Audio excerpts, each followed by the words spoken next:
We are Two Guys Playing Zelda, and you can follow us on Twitter at Two Guys Play Zelda or email us at twoguysPlayingZelda@gmail.com.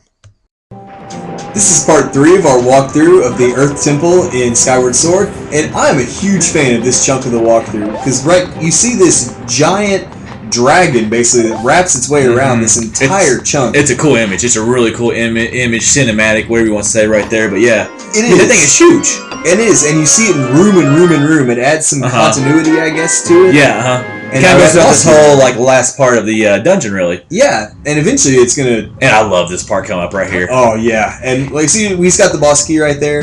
This little cinematic right here. Yes, it's awesome. A very cool one. And right here, do not use Z targeting because if you try to turn around, that ball will hit you. So just run straight. And it's not too hard to get there, so. No, and you can use your sprint there because there were a couple of the melons that would fill your fatigue. Stamina packages. Stamina, yeah. I thought it was a nice little. I mentioned, I think in the last part of the walkthrough, part 2 there, the Indiana Jones and the Temple of Doom, where this ball is chasing you through the dungeon. It took me a minute to think of that, and I just really like that aspect where you're running from that ball, just like Indiana Jones type. And that will come back and haunt you a little bit later. Yes. You saw the dragon swallow it there. What haunts me is this damn boss key right here trying to put this thing in. Dude, and you said you were a fan of these in our. I was until now. No, I was until then. When I got to this temple, I was like, man, forget these things. I was not a fan of how they did that. It seems like just pointless difficulty. Yeah, It's just trying to show off the motion plus controls. Yeah, I feel like it's. It was just like you're just turning your hand in all weird directions. Yeah.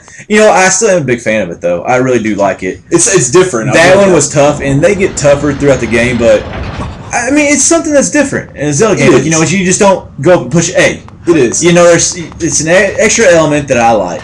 And for some reason, this is kind of random. Running up that little stairway right there just brought back great flashbacks of running up Ganon's castle in Ocarina of Time. Really? Right there? Yeah, when you're kind of in that enclosed little tunnel right there. I like that. I don't know why.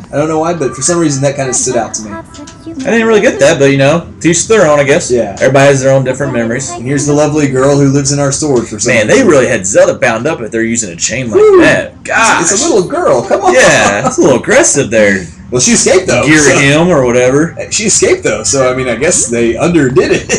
Zelda always escapes. She just keeps on getting kidnapped. That's her problem. Yes, she does. Quit getting kidnapped. Well, that'd be the end of the Zelda game. So darn damsel in distress. So maybe she should keep on getting kidnapped. Speaking of Gira, I think it's Gira or something close to that. Yeah, he does tell us about how he captured Zelda, then she escaped. But we're not going to escape. We captured her twice, didn't he? Because didn't he capture her before the Skyview too? I think so. God, fighting him in Skyview sucked. At least we don't have to fight him in this. No wonder this guy's second in command. Yeah, he can't even kidnap him. Because he's under demise, or he's trying to raise demise, or however it works. Yeah, we find out a lot more about that a little later on. Yeah.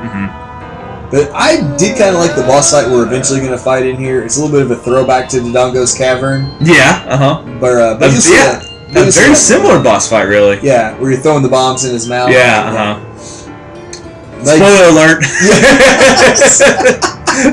That's a little ways away. But we're trying to fill time while he sits here and runs his mouth to us. Does he do this before every boss fight or not? No, I think he only does it before the first 3 temples. Yeah. I think he does, and then you kind of... I forgot what you get away from him. Yeah, you get away from him or whatever, yeah. Or he gets ahead of you or something like that. Well, I'm not sure how much he talks to you in the Lantern Room Mines. He talks to you afterwards, for sure. I'm not sure how much he talks to you. Yeah, because you, But that, we're getting way ahead of ourselves. And here's where we mentioned the second time you have to get away from the ball there. Yeah. Although I think this is all cinematic. And I do like the music, too. Yeah. It feels important. Yes, What's a boss fight? It's not unimportant. It's pretty cool, though, that ball that you've been running from ends up being the boss. Yes, but that's... Oh, you talking about in the last turn, the ball we were running from? Yeah. Okay. Because he ran to the wall and cracked open. I thought there for a second the ball we've been walking, or the ball we've been walking on. No. I was like, that's not right. Oh, yeah, you just gotta be careful with your fatigue running up here for sure. And what happens is he'll step on these bombs right here. One of his feet will hit it. Yep. And he'll go flying down the hill, I guess. It's pretty cool fighting on this rampway, though, where it looks like I don't know what to call them, scales or skeletons or something lining the sides. Vertebrae, it looks like. Like a spine? Yeah. Like a spine of an animal? Yep. It's pretty cool though. There he tries to suck you in. You throw a bomb in there, and you attack his eye. And like, here's another thing with the spring. Like, I think it made that cinematic right there, like run down towards him. Yeah. Like the running, like right here, kind of makes it feel more dramatic, I guess you could say. I agree with that. Plus, you got to make sure you time your use of your fatigue. Or yes, that is true. Correctly. That is true. Or you'll be too far away from him to get a bomb into his mouth. So it definitely had some dramatic tension. Yes. I guess. But no, I thought this is very reminiscent of Dodongo, King Dodongo. It's a little bit harder. A little bit harder for sure. He shoots fireballs at you for one thing. Yeah, definitely. But yeah, plus if you don't get enough hits in on him, or do that, or run right to a fireball, or run right into him. Well, I kept on thinking he was going to roll down right there, and he just didn't. And I don't know why I'm swinging right there. Yeah, that's the thing. If you don't get the bomb in his mouth, he keeps coming closer and closer, and eventually you run out of room. No, he's supposed to always step on those bombs and go back down. And for some reason, right there, he just didn't. At least there's plenty of hearts. Yeah, there at the top. Which most boss fights are, and I'm panicking right here. I'm just panicking. At least you hit the run button. Yeah, see right there, it worked. Like there, that one time, it wasn't working for some reason. Yeah, maybe you missed it. That could be.